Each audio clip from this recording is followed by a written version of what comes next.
हे guys welcome back to my channel.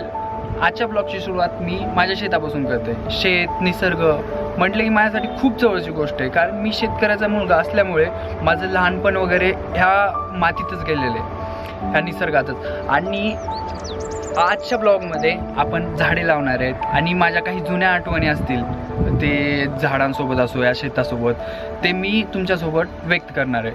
So आजचा blog खूप इंटरेस्टिंग होणार आहे आणि मी पण खूप खुश आहे की मी शेताविषयी ब्लॉग बनवतो आहे, कारण ह्या गोष्टी मला खूप कनेक्ट करतात. सो चला पाहूयात. तर जे समोर तुम्हाला दिसतंय ना ते तळ आहे आणि हे आपली विहीर आहे. ह्या विहिरीसोबत खूप गोष्टी कनेक्ट आहेत. मी लहानपणापासून ह्या विहिरीचं म्हणजे पोहलेलं वगैरे, म्हणजे इनफॅक्ट मी या विहिरीमध्ये शिकलो आहे पोहायला वगैरे सगळ्या गोष्टी. आपल्या शेतामध्ये टोटल 3 मंदिर आहेत, त्यापैकी काळभैरवनाथाचं मंदिर, महालक्ष्मीचं मंदिर आणि रामाचं मंदिर. रामाचं मंदिर दुसऱ्या साईडला आहे, हे 2 मंदिर सध्या इथे, आणि त्याच्या साईडला हे आपलं शेत आहे. आपण ह्या पूर्ण ठिकाणी कांदे लावलेले आहेत, हे पाहू शकता. आणि ह्या साईडला टमॅटो वगैरे सगळे आहे. आणि जसे पुढे जाल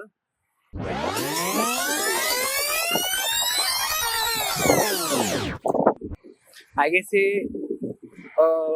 मिरच्या आहेत. ह्या साईडला आपण शेंगा लावलेले आहेत. शेतातलं पूर्ण नॅचरल खत आहे हे ह्याला म्हणतात उकरडा.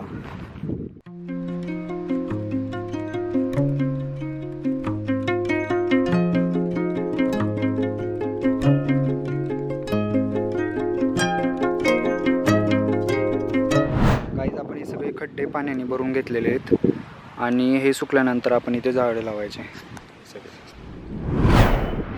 गाईज हे तुम्ही पाहू शकता की खूप मोठं प्लांटेशन आहे हे. आणि जो शेड दिसतोय ना समोर, त्यामध्ये पण खूप पुढे झाडे आहेत, पूर्ण सगळे आंब्याचे झाडे आहेत. पाहू शकता ते वेगवेगळ्या प्रकारचे आंबे आहेत तिथे.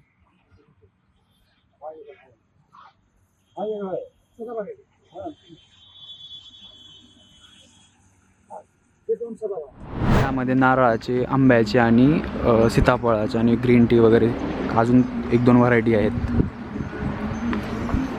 आणि हे इथे लावायचे या खड्ड्यांमध्ये, जे काल आपण खड्डे पडलेले आहेत ना त्यामध्ये लावायचे.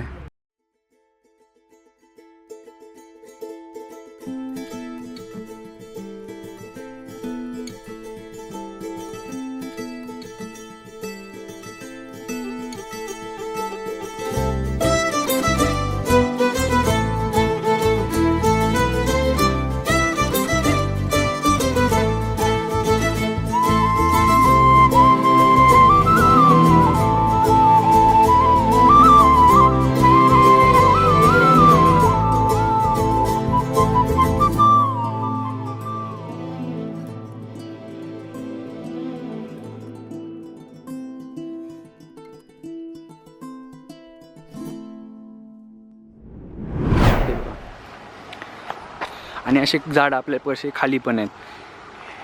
हे छोटे छोटे झाडाला आंबे लागलेले आहेत आणि मोठ्या प्रमाणात होतात. हे पहा इथे एक छोटासा आंबा लागलेला आहे आणि काही आंबे वाऱ्याने पडलेले आहेत छोटे. प्रत्येकी झाडाला कमीत कमी 300 ते 400 आंबा लागतो आणि हा वर्षातून एकदा आंबा येतो. तू काय करलेलीस इथे? फोटो काढला, पोज दे, हास. हे माझी दिदी आहे, छोटी दिदी. हाय कर. फोटो काढत नाही, व्हिडिओ बनवलाय मी.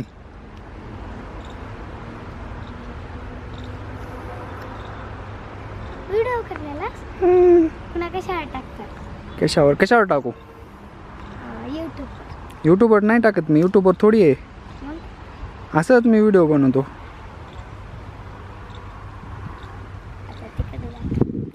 का बर? ही माझी दिदी आहे छोटी. हाय कर ग. हाय. काय कोण? हे काय म्हणजे काय बनवतोय मी? कॅमेरा. नाही ते मी काय बनवतो? व्हिडिओ. कशासाठी? दिवे. हा बराबर, दिदीला लागवण्यासाठी व्हिडिओ बनवतो. एक झाड आहे, तुम्ही शॉक होताल की त्याला एवढे आंबे लागतात. तुम्ही तुम्ही गेस करा किती आंबे लागतील. एक एवढं मोठं झाड आहे ते माझ्या पप्पांनी त्यांच्या लहानपणी लावलेलं आणि ते झाड आता पण आहे आणि त्याचे आत्ता आम्ही आंबे खातोय आणि तो एकदम गावरान झाड आहे. आंबे खाऊन तर असले बॉडी बनवलेले. कशी चांगली आली आहे बॉडी झाली आहे. झाडावर किती आंबे लागले तर आधीच सांगितले. किती तू इथे सांगितलं फायनली आपले झाडे लावायचे सगळे कंप्लीट झालेले आहेत आणि आपण एकूण टोटल 16 झाडे लावलेले आहेत. त्यामध्ये आंबा, नारळ आणि चिक्कू आणि काही वेगवेगळे झाडे होते. पण खरंच शेतामध्ये काम करणं खूप खूप अवघड आहे. आपल्याला वाटतं की शेतामध्ये काम करणं सोपं आहे, पण ते जो करतो ना त्यालाच कळतं की शेतामध्ये काम करणं किती अवघड आहे. आपल्याला लांबून वाटेल की काय नाही वगैरे हे ते, पण जो करतो ना त्याला कळतं की खरं काय काम राहतं शेतामध्ये. मी जस्ट थोडं काम केलं तर मला खूप हार्ड वाटायला लागलं की हे शेतामध्ये कसं करतात लोक वगैरे. खरंच शेतामधलं काम खूपच अवघड आहे, खूपच अवघड आहे. आता तुम्हाला मी आमचं हे झाड दाखवतो आंब्याचं, जे की सर्वात जुनं आहे आणि सर्वात मोठं झाड आहे. तुम्ही पाहू शकता हे जे झाड आहे ना मी ज्याच्याबद्दल बोलत होतो ते माझ्या पप्पांनी 40 वर्षापूर्वी लावलेले आणि त्याचे आंबे आम्ही अजून पण खातो. आणि हे झाड म्हणजे पप्पांनी जो एक आंबा काढला आणि त्याची जी कोय आहे ना कोयत पप्पांनी इथे लावली आणि हे बघा झाड, हे झाड किती मोठं आहे, किती मोठं झालेलं आहे. त्या एका कोळीचे आता 7,000 आंबे लागतात, 7 ते 8,000 आंबा लागतो ह्या झाडाला. आणि जो पप्पांनी ते झाड लावायचं कारण आहे की पप्पाला तो आंबा खूपच जास्त आवडला आणि तो पण वरून गावरान आंबा. सो पप्पांनी हे झाड लावलं आणि याचे फळं आम्ही सध्या खातोय. आणि याच्याच पुढे आपला ऊस आहे, हे विहीर आणि इकडे ऊस आहे पूर्ण. ह्या झाडासोबत माझ्या खूप जास्ती आठवणी जोडलेल्या आहेत.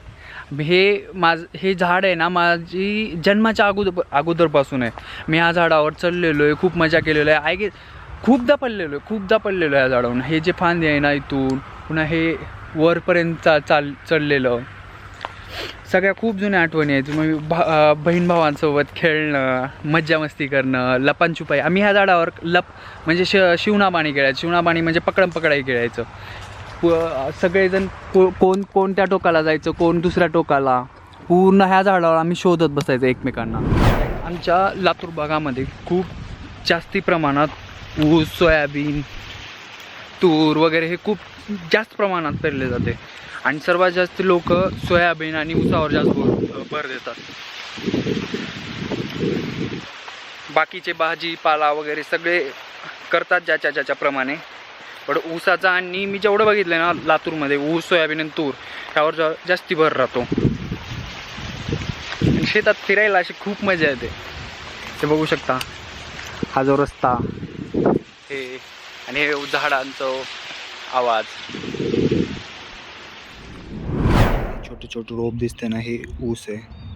त्याला लावून 1 महिना झालेला आहे आणि पूर्ण हे इथपर्यंत आलेलं आहे. असं हे सगळा ऊस आहे. हे माझ्या काकांचं घर आहे आणि इकडे पण काकांचं घर आहे.